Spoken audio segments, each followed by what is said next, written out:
Well, hello. Today is July 20th, and you may be asking yourself, what is so very special about July 20th that would make July 20th stand out in history as a very special day throughout time? Well, July 20th, 51 years ago, a very special event happened that would mark that occasion. It was the landing of men on the lunar surface of the moon on July 20th, 1969. NASA landed two U.S. astronauts on the surface of the moon. The following day, under the headline, Men Land on the Moon, there were two bylines on the front page of the New York Times. Science reporter John Noble Wilford and poet Archibald MacLeish. Reporter Stephen Farewell recently covered their story behind the story, and you might call that a moonstruck career.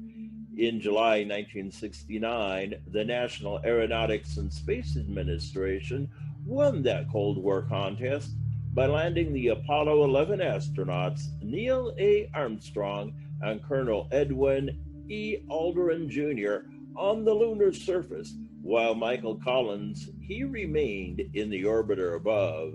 Marking that achievement, Mr. Wilford's name was at the top of the front page of the New York Times edition on July 21st, 1969, beneath the banner headline, Men Walk on the Moon. Now, in that day, just think about this. You could buy a copy of that paper for just a whopping 10 cents. Now, that is a big edition newspaper as well. The front page's only other byline was that of Archibald MacLeish, a three-time Pulitzer Prize winner who contributed an accompanying poem, and that poem is entitled Voyage to the Moon. 20 years after landing on the lunar surface, former New York Times editor A.M. Rothenthal recounted his decision to include poetry on page one. We decided what the front page of the Times would need most when men landed on the moon was a poem. What the poet wrote would count most, but we also wanted to say to our readers, look, this paper does not exactly know how to express how it feels on this day, and perhaps you don't either, but here is a fellow, a poet, who will try for all of us. We called one poet who just did not think much of moons or us. Then we decided to reach just a little bit higher for somebody with more zest in his soul, for Archibald MacLeish, winner of 3 Pulitzer Prizes. He turned in his poem and turned it in on time, entitled Voyage to the Moon, in commemoration of the moon landing and in a time when whose men who worked as poets were celebrated and gave voice to one of the biggest stories of our century.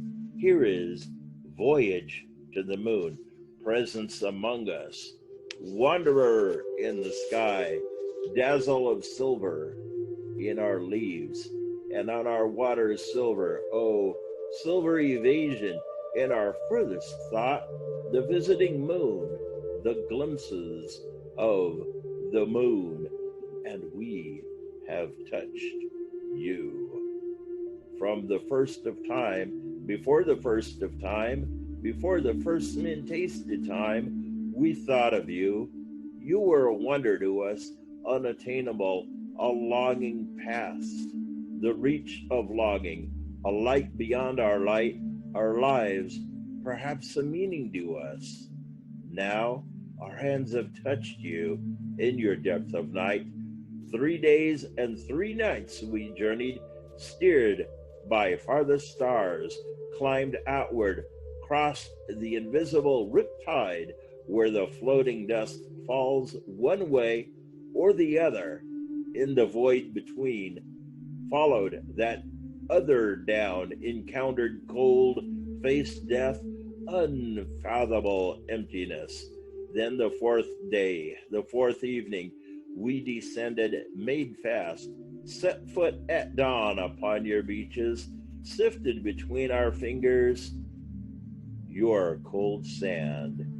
We stand here in the dusk, the cold, and in the silence, and here, at the first of time, we lift our hands, we lift our heads over us, for more beautiful than the moon, a wonder to us, unattainable, a longing past, the reach of longing, a light beyond our lives, a meaning to us, oh, a meaning. Cover us on these silent beaches, the bright earth presence among us. And that poem was written by Archibald MacLeish for the New York Times, July 21st, 1969. Now remember this special date in history, a date unlike any other, and that is men landing on the moon on July 20th, 1969. Have a wonderful day.